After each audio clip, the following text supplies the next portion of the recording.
Hello everyone, thanks for joining us for another episode from the 2025 e-bike light shootout. Today, we're gonna be taking a look at the Specialized Levo SL.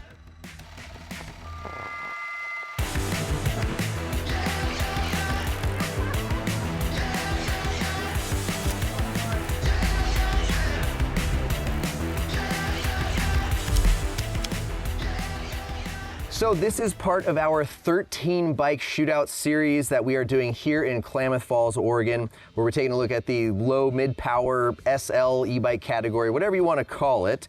And the Specialized Levo SL is certainly no stranger. It's one of, I would say, the most versatile and earliest adopters into that SL category. And before we get into how this bike performs and where it stands out, we'd like to take a moment and thank our partners who've helped make this series possible. Putting 13 bikes through the paces, filming, editing, and getting all these guys out here testing was no easy feat. And without them, and of course without you guys watching, we would not be able to do that. So thanks to you, first of all.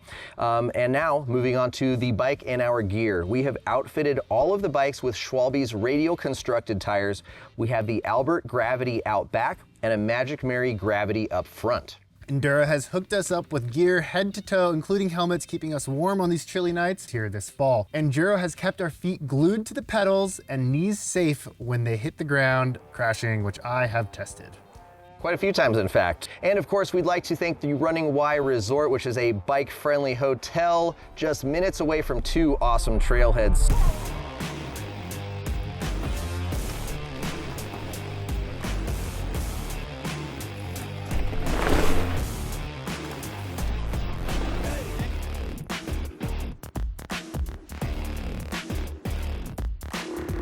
To try to keep this video a little bit shorter than it's already getting, we're not going to recite all the geo numbers, charts, and all that sort of stuff. We will link to the loamwolf.com and to Specialized website so you can see all the angles and other tech details you need. Instead, we're going to focus primarily on ride experience and things you can't see in a chart. So Chris, Coach Chris here, is our dad tester. He brings in a lot of, I guess, the regular person perspective, which is awesome because we're out of touch. You still got to pay for your bike parts. So Chris, thank you for coming and helping ground us and bring your opinion. He just climbed this section on the Rocky Mountain. Now he's on the Levo. So he's going from one end of the spectrum to the other.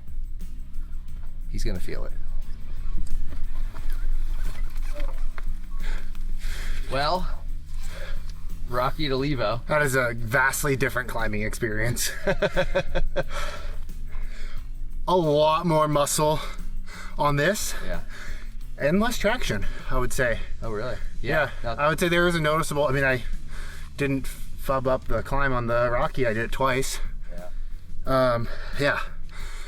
I'm out of breath from that very, very different climbing experience. So moving into the performance, let's talk about battery range efficiency out of this drive unit. Cole? So the Levo SL did our 13-mile, 1,300 foot of elevation gain test loop, consuming 252 watt hours of its 320 watt hour capacity with a time of 1 hour and 3 minutes. It's interesting that the bike was relatively competitive time-wise, being that it has a lower powered drive unit. And of course the 320 watt hour battery is the smallest in test. I wouldn't say that it was an inefficient drive unit by any means, but it certainly has a small battery for that loop in full turbo. So I know you are a fan of power. Talk about what you thought maybe pros and cons of this drive unit and the climbing experience. I'm gonna start with the pros. I love the micro adjustments. Micro tune. Okay. So that is being able to go to 0, 10, 20, all the way up to 100% instead of doing high, medium, low turbo. I thought it was really nice to have that available on the trail. I used that 90% of the time once you guys showed me.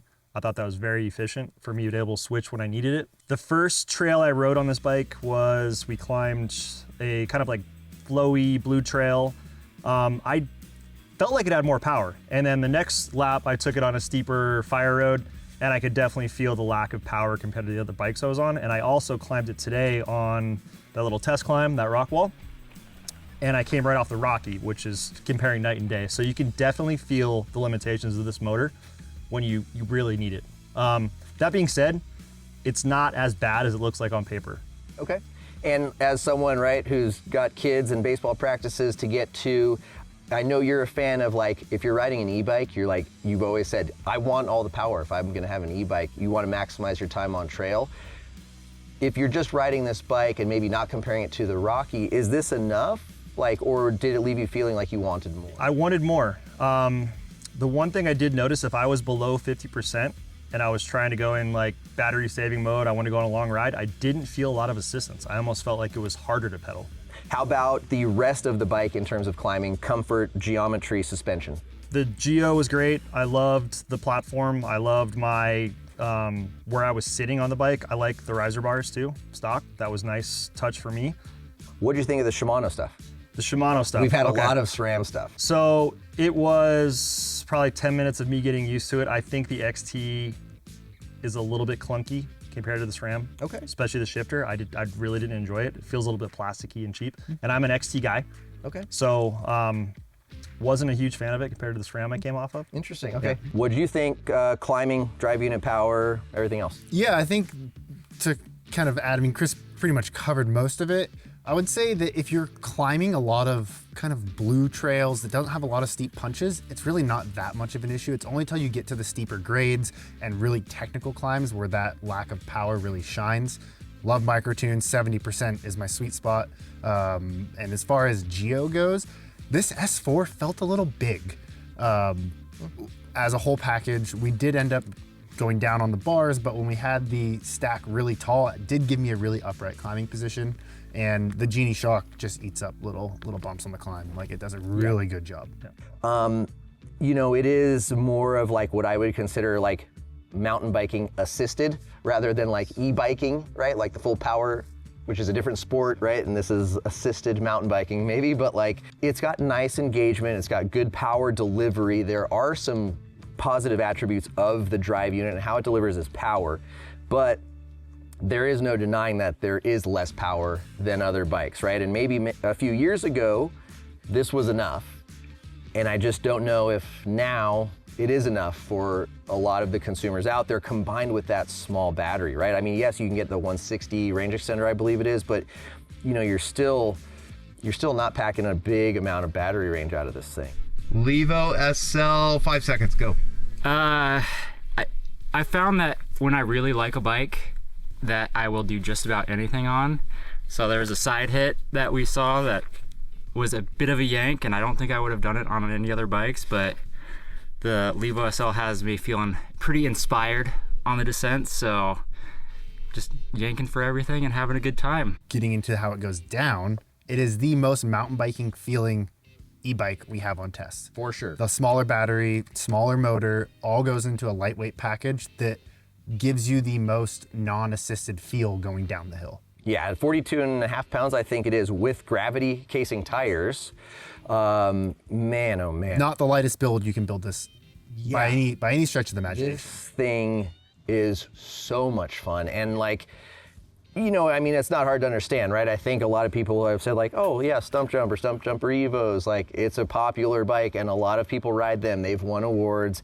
And it's not because Specialized pays everybody to say so. It's because it's a good bike, right? Like they figured it out, right? So what did you think about riding this bike as a mountain bike? Same exact thing Cole said. I got done and I think I talked to someone and I said, hey, this doesn't feel like an e-bike whatsoever. It feels like a mountain bike coming down. Super playful. I was able to like confidently maneuver it around the trail without worrying about the extra weight and like going along for a ride. I was able to ride the bike and control it where it was going. It felt like a bike. Okay. I would agree. What did you think? I mean, because you've ridden a Stump Jumper, or have you ridden a Levo SL before? Yes, I did. What did you think about the Genie Shock compared to, I mean, it's probably been a while, but could you tell a difference? Do you remember? I don't know if it's worth, as a consumer, to pay for a Genie upgrade. Yeah. I couldn't tell you. Okay. What'd you think? I really like it. I definitely, for me, the Genie Shocks take a little bit longer to dial in with the bands. However, this was set up was pretty much spot on out of the box. Gave me the exact feel that I was thinking I was gonna get. Being an owner of a Stump Jumper myself, very similar, right at home pretty quick. The bar height, how it came set up when pre-test when you guys are riding it, was tall. which was really fun for pulling for gaps, but made the front end feel a bit lighter. So dropping down with how much steer tube they give you is really cool. I think that's all brands should do that, give you the option to drop it down. We went down quite a bit and I got that front end feel back, but with the bike being as light as it is and agile as it is, I didn't lose that playful feel. Yeah. Yeah, for me, you know, anywhere that this bike maybe falls short on the ups, it makes up for it in the handling, the poppiness, the playfulness, and just the flat out composure attacking the trail on the way down. And I mean, that's something I like about the Levo.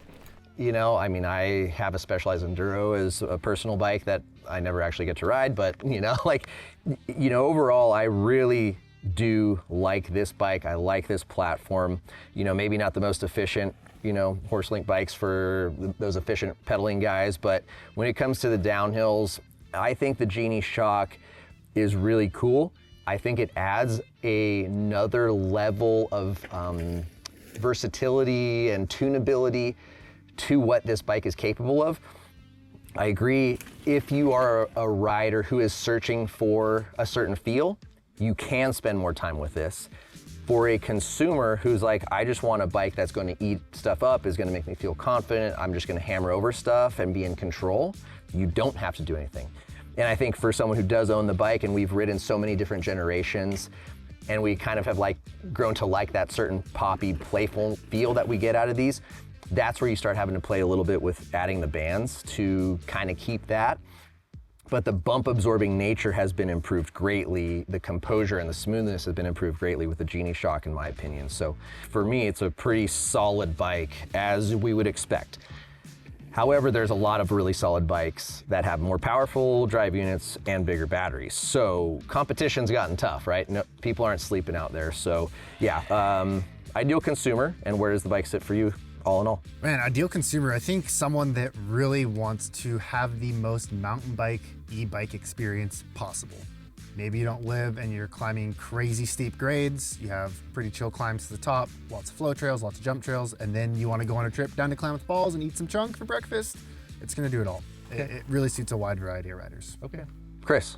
Yeah, same. I will say this to consumers out there: if you think you're going to do really long rides with this, it really bothered me when I went below 50%. You know, it is a light bike and I want to pedal it around and not use a lot of assistance. I felt like I was really having to push this bike until I got above that 50% mark on that motor. Okay. So, whereas other bikes, maybe with like a TQ or something, if you rode an Eco, you still felt like you're getting a little more assist. I didn't feel a lot of the assist here, but again, the way down, that could make up for it for some people. Okay. It's a hard decision here. Okay. All right. Well, folks, there you have it. The Specialized Levo SL, one of 13 in this year's lightweight e-bike shootout. Thanks again to Schwalbe, Endura, Giro, the Running Y Resort here, and Discover Klamath in beautiful Klamath Falls, Oregon.